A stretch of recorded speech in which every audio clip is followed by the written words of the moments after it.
So again, my name is Lekan Olude, the CEO and the founder of roHealth.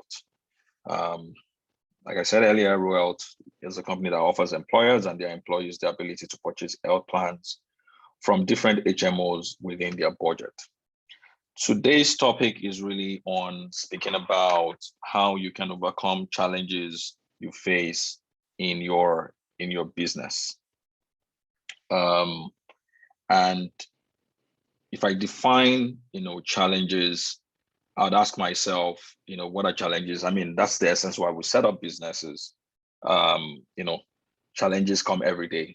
The main reason why you set up a business in the first instance is because you also, of course, want to solve a problem.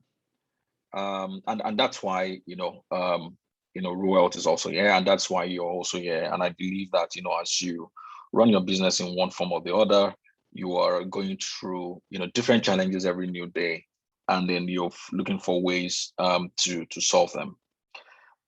In terms of the scope, and I think that, maybe I should put on my camera so that you can also have a visual of myself on the other side. Um, so in terms of the scope, let me put on my camera. So in terms of the scope, can everybody see me? Please, if you can see me, just drop a message. That would be enough to let me know that my devices are working as planned.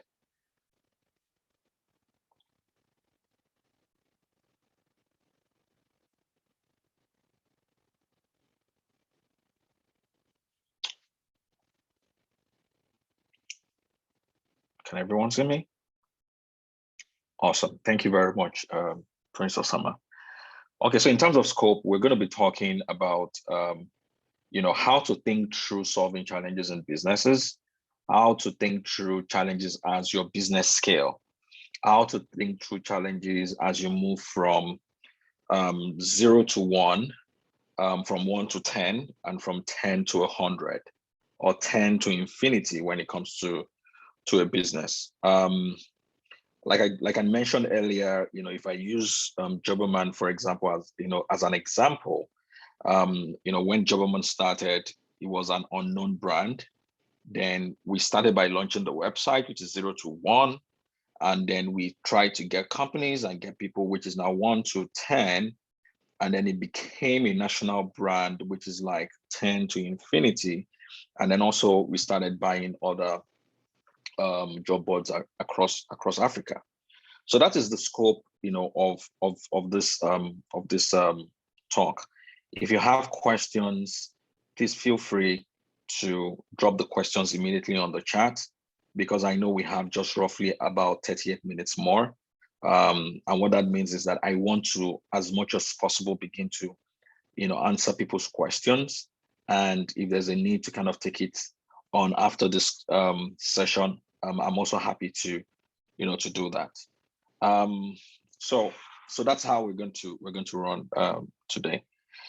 So businesses and like I said, problems are like peas in a pod, right? There's no how you can separate them. And the key to solving them is to having a very clear strategy on problem solving. Of course, if you look at the business, there are clearly different angles to the business. If you take a new business, which I want to assume some businesses are, or you take even a matured business, there's always challenges across all the key segments of the business. So whether you're talking about sales, whether you're talking about marketing, whether you're talking about production, manufacturing, whether you're talking about quality control, whether you're talking about technology for platform businesses and online businesses, and then you're talking about customer service, which is clearly a problem in Nigeria. There's always challenges there. The goal is, again, to share thoughts on how you think through these things, right?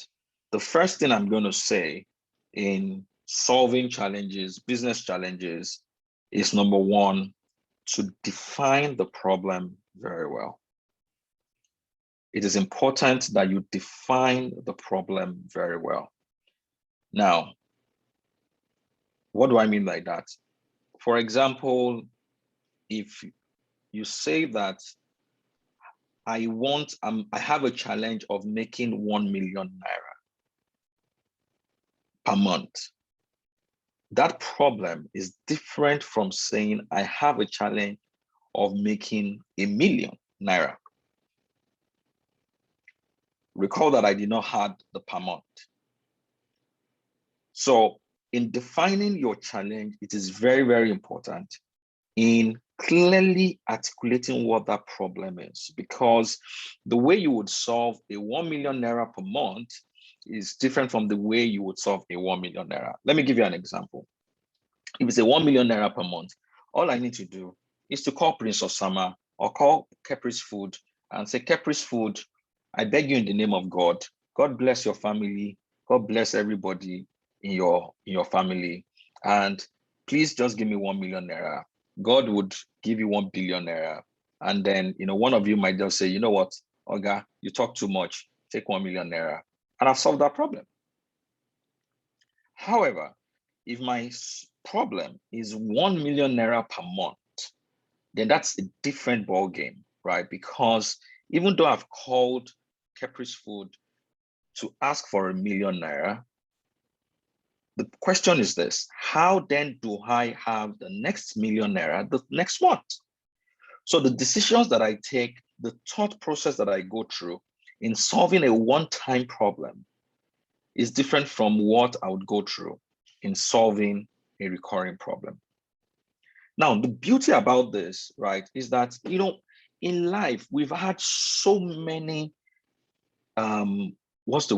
so many exceptional people, so many talents all over the world that have spent their time researching and whatnot. So the world can easily, for lack of a better word, easily be condensed into frameworks, right? So if you're looking for frameworks on how to grow your business, frameworks on how to enter a market, frameworks on how to launch a product, frameworks on how to wake up in the morning and go to work, you would find frameworks for everything. And that's the beauty about life, about knowledge, about solving problems. So after you have, dimensioned the question, the problem, the next thing you want to ask yourself is, what is the best framework to use? Now, a lot of people don't go through that framework process, right? So to give you an example, an idea of what my strength is, right? Even though I'm very strong, when it comes to technology, I'm very strong when it comes to, entrepreneurship, right? One of the things that I call my strength in the midst of all my strengths is the ability to grow and scale businesses. And it's almost like when when a pilot sits in a plane and is taxiing and then getting on the wrong way and is about to fly, right? Like they say, plane crashes, happen typically when the plane is about to, the risk of a plane crash happening is higher when the plane is about to lift off and when it's about to land, right? So for most businesses, we're about to lift off, right? I almost wanted to say we would not land in Jesus' name, but I remember that I'm not in church. So we're about to, to lift off. And that point is where you have a lot of risk, right? And if you look at the life cycle of a business, at every point in time you are lifting off. So even if you do 5 million naira or 5 billion naira this month, right? You're asking yourself, how do I do 5.5 billion naira the following month, right? So it keeps increasing. So you keep lifting, moving from one phase to the other. So once, going back to the framework, right? In problem solving, for example, there is a framework called, the McKinsey 7S to problem solving, right? It's called the McKinsey 7S to problem solving. It's a simple, what I'll call framework. It helps to understand and break any problem, right, from the biggest into very, very small problems. And I'm just going to quickly run through them, right? So The 7 steps are very simple. Number one, you define the problem, which I think I've talked about, right? Then you disaggregate the issues. Then, in explaining what I mean by disaggregating the issue, is you then take the issues and break it down into pieces, right? So how do I make ₦1,000,000 in a month? The question is, you need to make ₦1,000,000. Then the next thing is you need to make it in a month. And then you begin to ask, if you're making, how are you making, right? So there has to be something that you're giving out in value to make any amount, whatever it is. So you're now breaking it down further to ask, what is the value, right? And then you continue to take the issues and you break it down. Now, within disaggregating issues, there is also another framework, right? I mean, we can call this session the session of frameworks, right? And you'd probably not be off point. There's another framework, which is the framework of the whys. When I mean why, is the WHY. There is a saying that for you to be able to solve any or answer any question to the tiniest detail, you only need to ask why to that question 5 times, right? By the time you raise an issue and you ask why on that issue, another answer comes out and you ask why to it, and another one comes up and you ask why to it 5 times, you'll be able to almost get to the bottom of the problem, right? So in disaggregating the issues, you can begin to ask why on those things that, are linked to, that problem statement. After then you begin to prioritize the issues. And now this is where the main work comes, prioritization. Now, in prioritization, the very, very most important thing when it comes to prioritization of any issue is time. So for example, if someone calls you now and says, hello, hi, Mrs. Titi, my name is Lekan from your office. I'm the accountant. Oh, you're the accountant. Okay, cool. We need ₦1,000,000 to XYZ ABC. The next question you would ask is, how urgent is this? How fast? When do you need the ₦1,000,000? Time changes the perspective to everything. Time makes things either very urgent and important, or urgent and not very important. I'm going to stand up now. I'm going to pick, just get on my board and then, just try to show you something I'm trying to do. Now on, let me just turn this. Okay. So you have a matrix, and in a matrix, right, you typically would consider 2 things: urgency versus importance. So something is urgent, something is important, it sits here. Something is urgent, but not important, sits here. It is urgent, sorry, it is not urgent, but it is important, sits here. It is not important and it is not urgent, can happen at any point in time. Now, so when you begin to prioritize your issues, you begin to place them into those blocks. What is important and what is urgent? What is important and not urgent? What is, so let me just write not here. Let me write not here. What is not urgent? What is not important? Clearly, let's go with the first, the easiest. When it's not important and it is not urgent, it can wait till infinity, right? Whenever you have the time, you would get to it.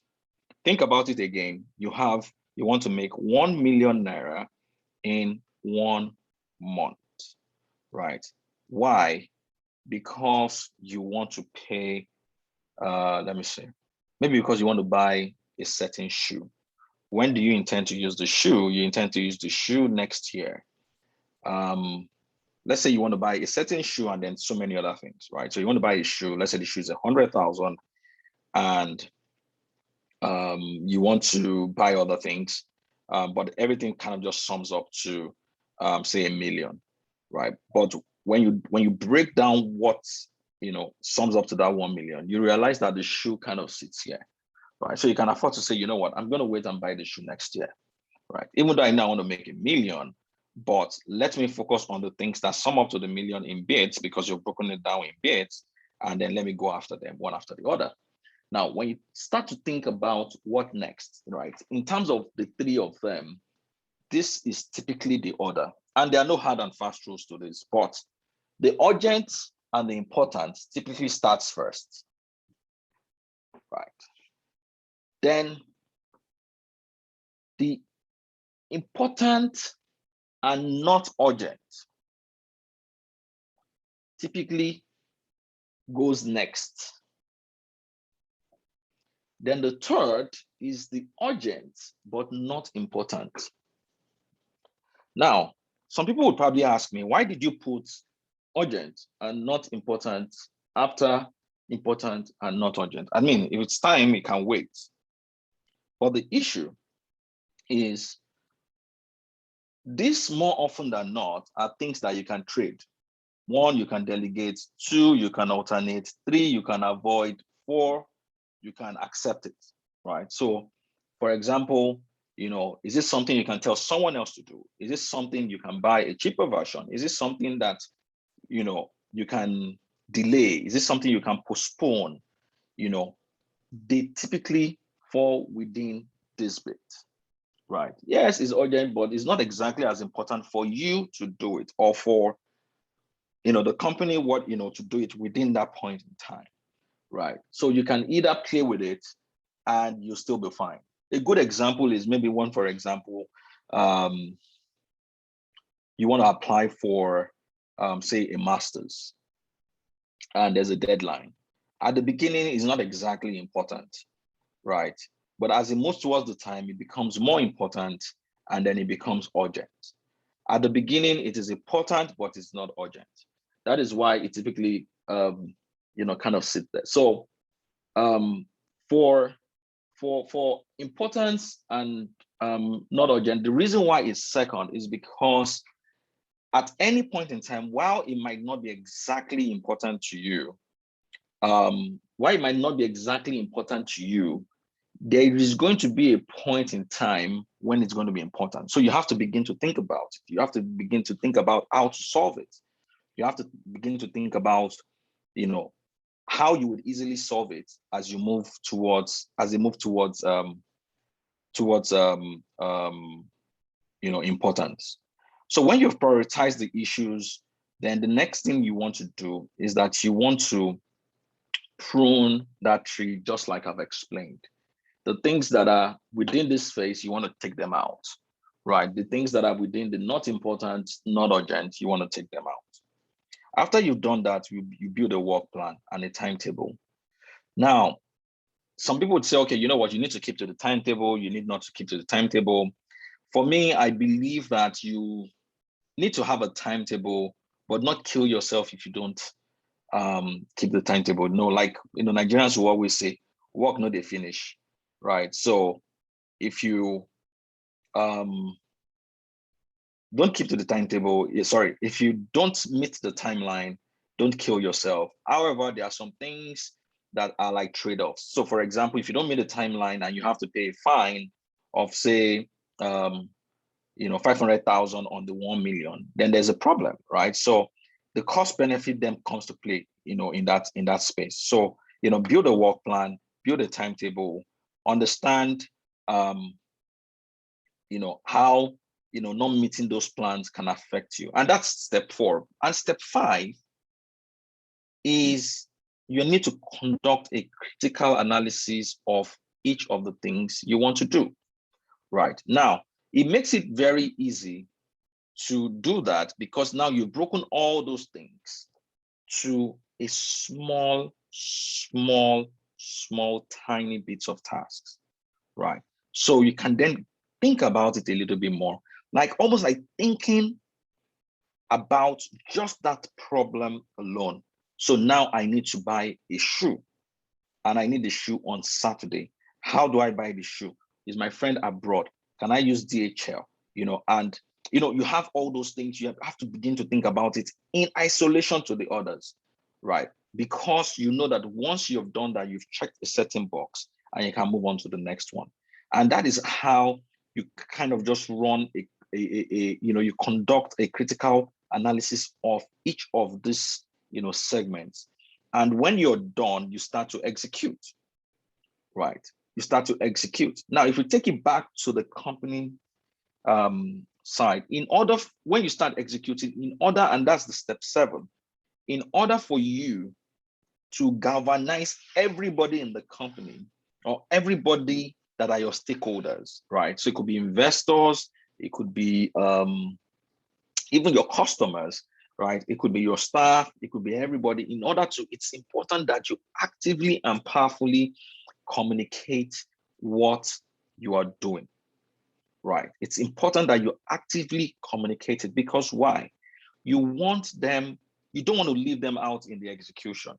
You want them to take on from what you've done and implement it in other things that they are doing, right? And that is what creates the multiplier impact within your firm, right? And we're going to go, a little bit into, into the leadership traits that you need to, to overcome challenges that you face in business, whether it's regulatory challenge, whether it's,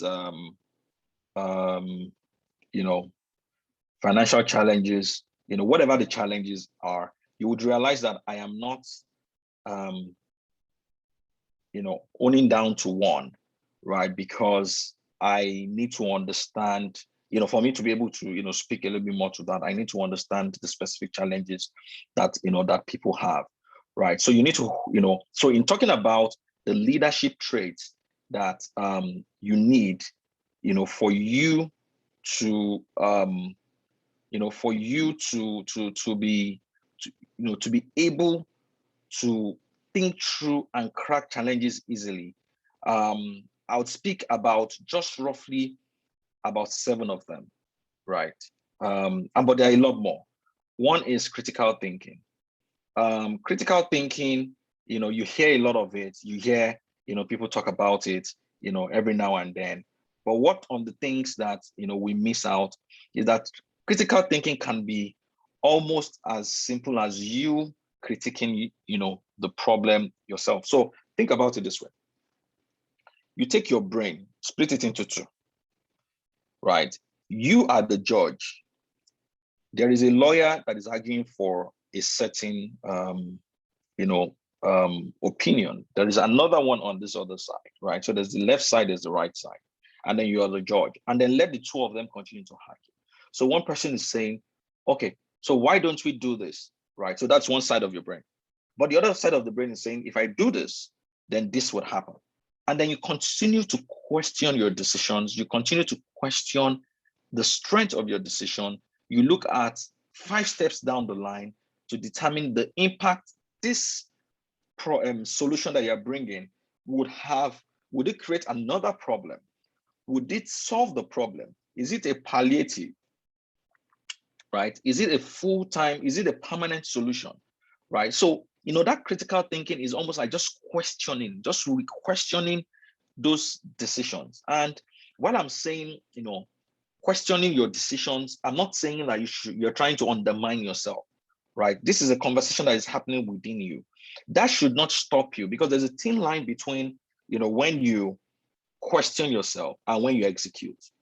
Sometimes people question themselves so much that in executing, they spend more time questioning and then spend less time executing. So you also need to master it to a point where you're telling yourself, by the time I question my decision a couple of times and I feel a goal that this makes sense enough, I should execute on it, right?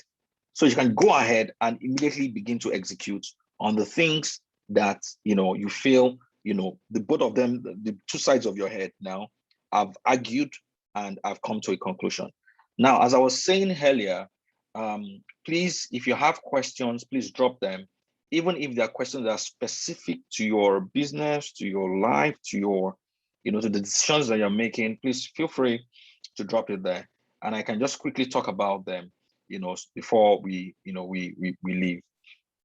Right. Decisiveness. And I think I talked about that. Decisiveness, making quick, confident, clear decisions, even when you are faced with limited information. The truth is, you would never have all the information that you need to make a decision, but be free to make a decision as fast as possible, such that you know that, yes, that does not permanently solve a problem, right? But it moves you a step a day. The third one, right, is developing others, which I talked about, some few minutes ago, when I said you need to clearly communicate what you're doing. Because if you don't do that within your business, you're going to have all the work come to you, because everybody will believe you're the only one that can solve it. But by the time you continue to develop others, and when I mean developing others, right, is one, trying to understand what goal you have for them or what goal they have for themselves, and just naturally begin to channel those jobs to them as some sort of, so when when we talk about learning and development, when we talk about helping staff grow and whatnot, right, we think about some of the things we think about is, okay, getting a trainer to come and train them and on certain things. But there is no training that is as good as apprenticeship. And what do I mean by an apprenticeship? Even within your work. So let me give you an instance. Let's say, for example, Mr. X, has a company and, has hired someone as a customer service rep, right? And he does everything around digital marketing, but wants to transfer that task to that person. The best way to go about it is not just to say, okay, you know what, Mrs. Y, come and go through digital marketing training. All right, this is the platform, start doing that. The best way is, yes, to train them, to open it up to them, right? But more importantly, to pass on those tasks to them, right? And the honest truth is that they would fail. But clearly, I'm also aware of the fact that, you can't open up everything, most especially if the things are expensive, if the things are, the costs, whether it's to life or to, to monetary cost or whatever, is very high, right? But the very small things can be started with them, where they can then begin to learn, and then they can begin to develop each other.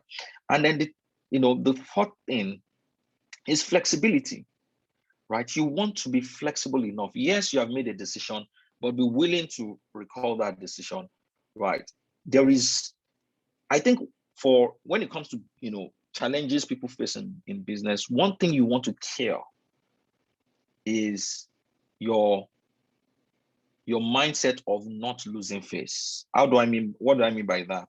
There are some people, when they make a decision and they realize, I don't want to say they realize they are wrong, right? Wrong might not be the exact word, right? It might be there is another angle to it that they believe it might be slightly better, right?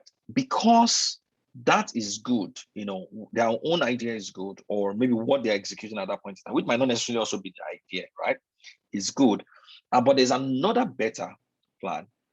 And in terms of the change, would not affect so much. But because they don't want to lose face, they stick to the good, right? This is one thing that needs to die, because as a business, the success of a business is the success of a business is dependent on how agile that business is, how flexible that business is, the ability for a business to move from one industry to another, the ability for a business to start with, if you do a search on Airbnb, right, while Airbnb was trying to pitch the home rentals for people that are on holidays and the likes, right, one of the things that they were selling was cornflakes. They were selling cereal, right, as part of trying to make money, because they needed to stay alive. So flexibility is very key as a leader in decision making, and even as a business. Then persuasiveness. If you need to be able to persuade your buyers. You need to be able to persuade the people that, I mean, when I gave the example at the beginning of how would I make 1 million naira at once, I talked about going to Capri's Food to beg. Beg might be a strong word, but if I dumb it down, I would say to persuade, right? And in persuading, what do? I try to, figure out, what is in need for, the person I'm persuading, what would make the person, drop the money and the likes, and the ability to do that, even with staff, even with, friends and families, even with customers, is very, very important, to solving challenges, even with regulatory authorities, right? It's very, very important in solving that. And then the second to the last is resilience. Resilience. How much of staying power do you have? Things don't work the first time. Things don't work the second time. Things don't work the third time. How much of staying power do you have? These are things you develop over time, right? But there's also the question of at what point do you drop off? That's a whole conversation, in itself. Like, if something is not working, at what point do you stop? And then at what point, do you keep on and, continue? Do you keep that resilience? So this it's a huge topic on its own, which I would not want to go into in detail. And then the final one is, just developing self-confidence, developing self-confidence. As a matter of fact, what we call self-confidence is a reflection of what we agree within ourselves to show on the external. What do I mean by that? There are certain times when you don't believe something would work, but you keep it to yourself. And then you try it and then it works. If you had allowed that belief to take over your hand, your action, right, then you would not do it. So self-confidence, to me, from my perspective, is actually dumbing down those things that are very important. Those things that, are negative, and then putting up a challenge, action, and resolve on the things that are positive, right? I know we have 9 more minutes. I'm happy to take questions, like I said. Feel free to also follow roHealth on roHealth NG on Twitter, on Facebook, on Instagram. My handle is at Lekan Olude. If you want to follow me, if you want to ask extra questions, I feel that I should just also just quickly just tell you a little bit more about what we do at roHealth. The problem roHealth is trying to solve is very simple. You have an HMO platform. You have a number of staff, you buy HMO for them. But the thing is, you make a decision on the HMO to buy for them, right? So you have a staff is single, you have 5, you have assistant staff, you buy, you select, say, a certain HMO, let's say AXA Mansard, for example, right? And then you send their names and their details to AXA Mansard. However, one of your staff that is single also has a child. But because the staff is single, there's a coverage on the staff and there's no coverage on the child. And you would not know. And your staff, yes, uses the plan, but your staff is not as contented because your staff needs to cover the child. How we'll solve that is to create a management platform for companies where you don't need to think about which HMO or what's the best plan for your staff. All you need to do is go to roHealth.ng, create an account. You can literally just create an account in less than 1 minute. In less than 1 minute, create an account. Once you create an account, you can upload your staff. You upload your staff by either their phone number or their email, and you put a budget of the amount you want to spend on them by health, by staff, right? Once you do that and you fund your account, your employees would get either an SMS or an email telling them to complete the process. They would fill their profile. Say, for example, if you budget 5,000 naira for each employee, they fill their profile, and once they log in, they see list of HMOs. We have partnered with 20 different HMOs in Nigeria, serving about 50 different, more than 50 different plans across more than 5,000 hospitals in all the states in the federation. So, and you can search, your staff will be able to search by, their location, by the coverage they want, whether they want to cover malaria, or maybe someone has a prosthetic leg, wants a coverage for the prosthetic leg, or even at times when you have somebody that is above 65 years old, which is where most HMOs do not cover. You can also get plans of, for parents, for families, for friends, if you want to. All you need to do is just, upload their contact, they get the SMS or the email, they fill the profile, they see the plans that are budget that you are set for them and below. However, they can tweak it and see every other thing. Because maybe, for example, the 5,000 naira might not be enough for them, which is, say, a budget that you've set, and then they want to be able to add an extra 1,000 naira. Typically, what happens today is that when you buy health plans for your staff and your staff needs something that is more than that, they go to buy another health plan. So you lose. The HMO makes money on you. You lose because the plan is not using the health, the staff is not using the health plan, and then the staff buys another one, meaning that the staff, is now spending, from his or her salary. But what then happens after a while, because health plan and other benefits are retention strategies, your staff can easily leave because there is nothing for the staff to lose, right? But what we have then designed is the ability for the staff to say, okay, you know what, company has given me 5,000. The plan that I want is 2,000. Let me add 2,000 naira to it and buy a 7,000 naira plan. And then the company maximizes his money. The staff is happier, right? And then, the service is delivered, right? Immediately, the customer search, the employee searches through the health plan and selects a hospital, adds their dependent. Immediately, a card is generated for them in the HMO that they've selected. And then they can take it to the hospital. And when they take it to the hospital, they would deliver service with them. Because why? We have connected to, Reliance, AXA, Rotage, Rodin, Total Health, just name it, different types of HMO in Nigeria.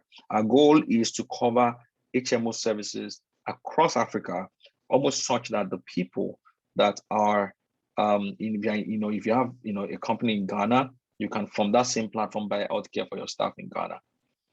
And if you are abroad, you can also buy health plans for your parents from abroad, even download their cards for them and send it to them. That's what we do at roHealth. You can try it out for people that are on this call, right? All you need to do is, when you set up an account, send us an email at hello@roHealth and tell us that, and just add the code. When you're sending an email, just add the code roHealth Speaks. Just send the code roHealth Speaks. I'm going to type it here. roHealth Speaks. Right? So just send the code roHealth Speaks, and your first 2 staff would have free healthcare for the month. Your first 2 staff would have free healthcare for the month. Try it out. Send us an email at hello@roHealth.ng. Upload your staff. Send us an email here, and we would give your first 2 staff free healthcare for your first month.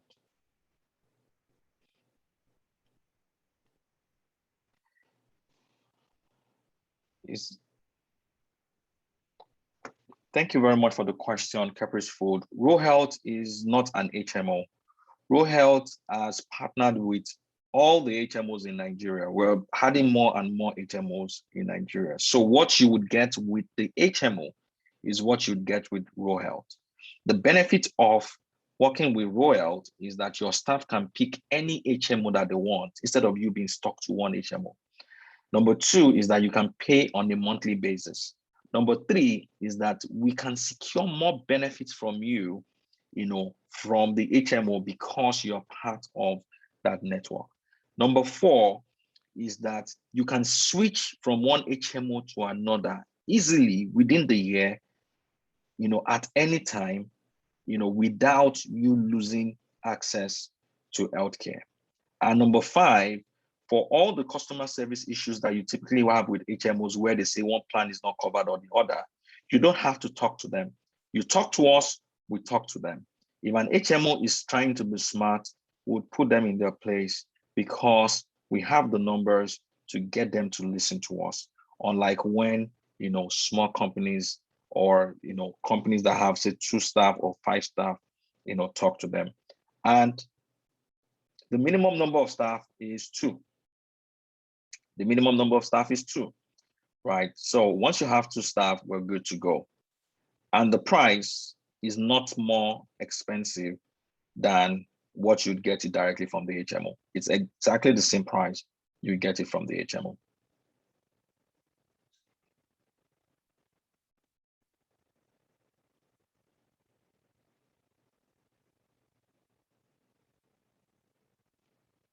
Cool. It's right on the hour. If you have more questions, please feel free to send us an email at hello@roHealth.ng. For everyone that has joined this call, thank you very much for spending time with us. Next week, we're going to come up with another topic. The payment plan, you can pay monthly. There's a wallet, there's an account you can fund on your wallet when you create the account, and then you can just gradually take money out of it. Or if you're funding just for the month, you can pay monthly every month. You don't have to pay annual, you don't have to pay quarterly, to use roHealth.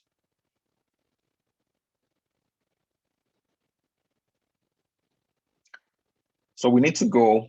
Thank you very much for, listening to us, and enjoy the rest of your day and the rest of the weekend. Have a good day, and bye. Thank you.